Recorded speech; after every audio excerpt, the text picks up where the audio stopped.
Well, what a special guest we have for you right now. I'm going to rub this in just a little bit because my producer Taz has been waiting for having this man for such a long time. And now that he's on the phone, he can't make it. But I'm sure many of you grew up watching wrestling and grew up watching this man. I'm very pleased to welcome, ahead of his UK comedy tour, first of all, Mick. I hope you're doing well. We have Mick Foley on the phone. Hey, thank you, guys. Looking forward to coming to Birmingham, the cradle of civil rights struggle. It's a very historic place. Wait, it's a different Birmingham. Right?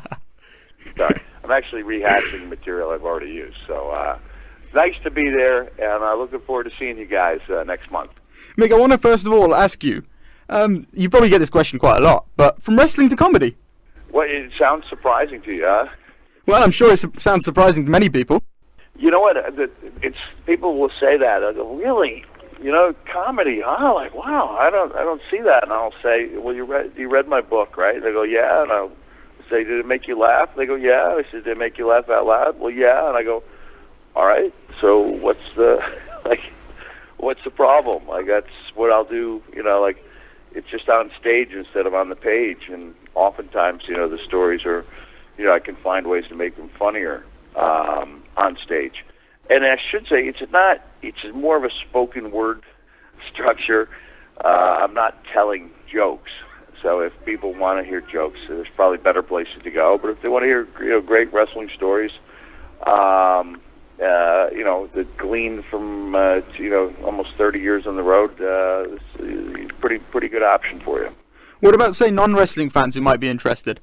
Yeah, non-wrestling. You know what? I prided myself on the fact that non-wrestling fans enjoyed my books. You know, a mom would see it on their kids, you know, on the counter, and they'd pick it up. And I got so many compliments from people who were not wrestling fans who really enjoyed the books. And almost every night I get at least 4 or 5 people who come up to me at the meet and greet and say, I had no idea what to expect. You know, they show up in a brave show of support for a husband or boyfriend, and they have a much better time than they imagine. So yeah, it is something anyone can enjoy, but it is geared towards wrestling fans. And I believe you're coming to Birmingham on May the 3rd. How can we go and see you? I think you just need to buy a ticket. I think that's the easiest way. I mean, you could stand outside the door and watch me walk in, but if you want to actually see the show, it's a pretty big venue. Last time I was in Birmingham, I think I was at the Glee Club, if there's a Glee Club in Birmingham, but it was a comedy club, and it was only about, you know, 350-person capacity. So this is, I believe, an 800-seat theater. There's still a couple hundred seats left. Okay. And people can visit uk.realmickfoley.com or go on the Live Nation website and pick up tickets that easily. Awesome, and we'll talk a little bit more about this tour later on. But some questions I've been getting from wrestling fans. You've obviously been in the ring, and you've obviously thrown your body around quite a lot, and you've had some incredible injuries, real guts, obviously. Was there any moments where you seriously felt that, well, man, this is over? I'm really scared for my life here. Well, I don't know about the scared for my life. I was, you know, scared for my career after the Hell in a Cell, and that's oddly, maybe ironically, when I started turning to comedy in my characters. For people who remember back those days, you wouldn't because you were 1 when it happened, but if you go back and watch the DVDs or whatever of that era, you could see that Mankind in, you know, June of 98 was still a pretty dark character, and within a year he, you know, changed, you know, almost completely. He was kind of like a friendly, funny, lovable guy. So, and that was almost completely because I realized after Hell in a Cell that, you know, man, I can't make my living just out of making people wince. Like, I've got to be able to create other emotions too. And Mankind obviously was one of quite a few of your personas. You've obviously had Dude Love, you've wrestled yourself, of course, and obviously Cactus Jack. But who of those personas was your favorite, and where did you get the ideas for them? Well, it certainly wasn't Dude Love, although that was, you know, that was a lot of fun to be able to bring a character that I created as a high schooler, to life in, during the Attitude Era. I think of it, Dude Love in the Attitude Era, and he actually had his best matches as a heel against Stone Cold Steve Austin. But he came about because he was kind of like the antithesis of what I was. He was a chick magnet, and he was cool, and he was self-assured, all the things I was not. And Cactus Jack was really the guy I came up with that I could be until I got to be good enough to be Dude Love. And then, Mother Nature kind of interceded and told me in no uncertain ways that I was not meant to be a chick magnet in the ring. And Mankind was simply Mr. McMahon's concession that he would have me in the company, but he would hide most of my face. Vince obviously was part of this, quite a few of your big rivalries as well back then. Rock, Austin, the Corporation. Who was maybe your favorite person to work with back then in the Attitude Era?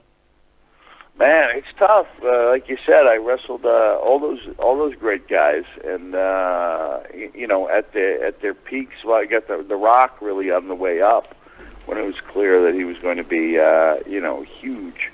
Wrestled Stone Cold at his peak, wrestled The Undertaker at a really vital time, when they were trying to make that transition from just putting him against, like, bigger guys than him to somebody who could kind of challenge him emotionally. Yeah. And it was the best thing that could have happened to either of us. And then, the great matches with Triple H, and don't want to slight Terry Funk, who will be inducting me into the Hall of Fame because he had a huge effect on my career as well. Absolutely.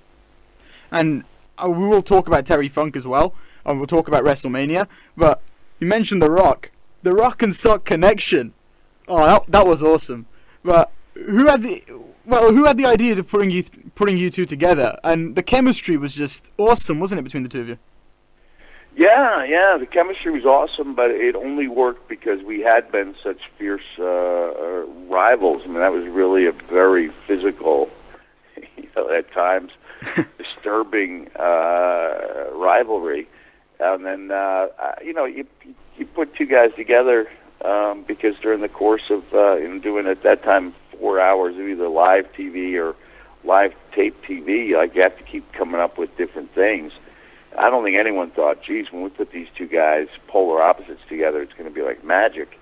But it really was, from the time, I think, from the time I started doing his catchphrases, he would turn around and catch me, and had that, like, love-hate relationship.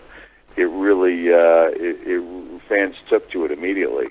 Oh, what I loved was Mr. Rocco as well, bringing out the Mr. Socko with the rock face on it. Did you ever actually wash Mr. Socko? Oh, Mr. Socko was, he became a different sock every night. I realized two things. One, it made for a nice little souvenir, throw it out to the crowd, and then, write off $2,000 in socks on my taxes. And the other thing is, when I was using the same sock every night, I was quickly becoming the least popular person in the WWE dressing room. Yeah, that kind of makes sense. But you certainly weren't unpopular outside the ring. Now, if we think about some of the achievements you've made, you've won that WWE title 3 times. That was awesome. But would you say that winning it for the first time was your greatest accomplishment in your wrestling career, or was it something else? Let me think. It was up there. It was up there with something I hadn't, nobody had ever foreseen me being WWE Champion, least of all me. That was a pretty special moment. I imagine this Hall of Fame thing is going to be up there too, as will be my appearance right there in Birmingham, UK. Yeah, absolutely. And we're talking about the Hall of Fame as well. In fact, first of all, let's talk Birmingham, UK. What's your favourite thing about the UK? Have you ever been to Birmingham before? I was just thinking to myself, like, there's just no way I'm going to get this kid to talk about my show, is there? Like, no, of course we're going to be talking about it. These Hall of Fame questions until we run out of time. Honestly, my favorite thing about Birmingham, I don't know a damn thing about it. I don't. I've traveled through it many times. I'll have to read up on the history. I really don't know. So I can't answer that question for you. I'm sure you'll get people talking to you about it, because this this actual thing that you're going to be doing, you're doing this comedy tour. When you come to Birmingham, Tales from Wrestling, you're doing a meet and greet as well, I believe. Yeah. I think the meet and greet's always a big part of these shows. It was possible for me the last time through to meet and greet everybody. It's not possible to do it with an 800. I mean, it's possible, but it's just draining. People miss their trains. If you do it ahead of time, it completely destroys the energy in the room. And so it is limited to a certain number of people. So if people are interested in that experience, that once-in-a-lifetime... what's that, dog? That's great radio. It is, absolutely. They should go to either the Live Nation website, yep, or the uk.realmickfoley.com and see how many of those meet and greets are still available. Certainly should go and have a look at that. But even the non-meet and greet package, what can people expect when they go and see it? And obviously, you've had some great reviews in the past. Yeah, well, you know what? I mean, they show up with limited expectations, and I hurdle over those limited expectations. If they're a wrestling fan, it is. Of course, you go to a WWE event and it's larger than life, and it's wow, this is great, this is unbelievable. But for people who are fans of mine, it's a really good, it's a good show. I'm getting tired of people actually going, "Hey, I didn't know what to expect. This is so much better than I thought." Because apparently I'm not doing a very good job of promoting myself. People should arrive with high expectations, and then they should be disappointed when they leave. Like, wow, I thought he'd be a little better than that. But that's not the case right now.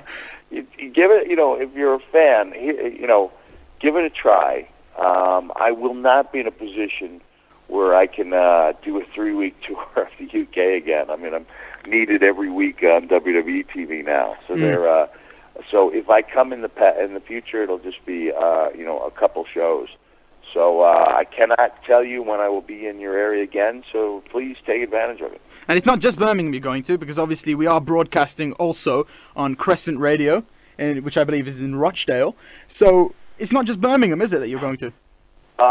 Yeah, we are going, we're hitting 20 or 21 cities, and, the 3 that I kept getting flack about not hitting were, Belfast, Cardiff, and, Dublin, and so, we added Belfast to the front of the, tour, added Cardiff on one of my only 2 days off.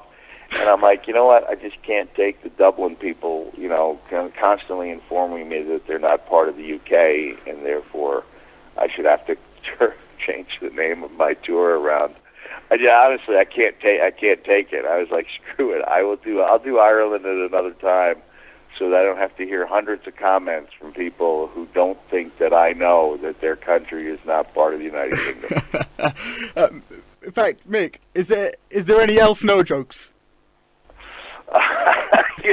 Yeah, there is some Al Snow material in one of the stories in particular. I found a unique way to make Al a very special part of the show. My life wouldn't be... there are people who are going to show up in Birmingham specifically to hear me bury Al Snow, and they will not walk away disappointed.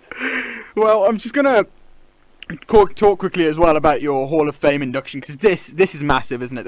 Entering the Hall of Fame, it's the pinnacle, isn't it? April 6th. You know what? I mean, it is what you want it to be. If someone's not inducted, that doesn't mean they should look at their career as being any less successful. No, of course not. At the end of the day, it comes down to, 1 or 2 guys' decisions.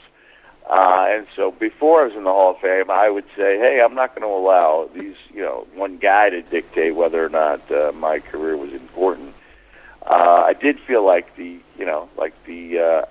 accolades and acknowledgement I got every day from fans was my Hall of Fame. But this is going to be pretty cool. I'm going to have special guests there. My family will be there. I'm saving a fortune on airfare. I don't have to fly anybody in. So pretty excited about it. And the man who's going to be inducted, you did mention, Terry Funk. Why did you choose this man? You know what? I was really fortunate that this Hall of Fame was stacked. With Bruno Sammartino's having Arnold Schwarzenegger induct him, and Bob Backlund is having a very popular U.S. TV personality, Maria Menounos, induct him, and so I was given the opportunity to have whoever I wanted induct me, and I didn't feel like I needed it to be a celebrity outside of wrestling, and I didn't feel like it needed to be somebody that every current fan of WWE would know. I was given make it my favorite wrestler. That's Terry Funk. Guys, and I believe I've got to go with that message. I believe I've got to run for the next interview. But thank you for having me on the radio right there in Birmingham, UK. Thank you, Mick. It's been an absolute honor having you on. All right, see you later. Thanks, Mick. Bye. Bye. Well, that was Mick Foley, who's a legend in wrestling, the hardcore legend Mick Foley.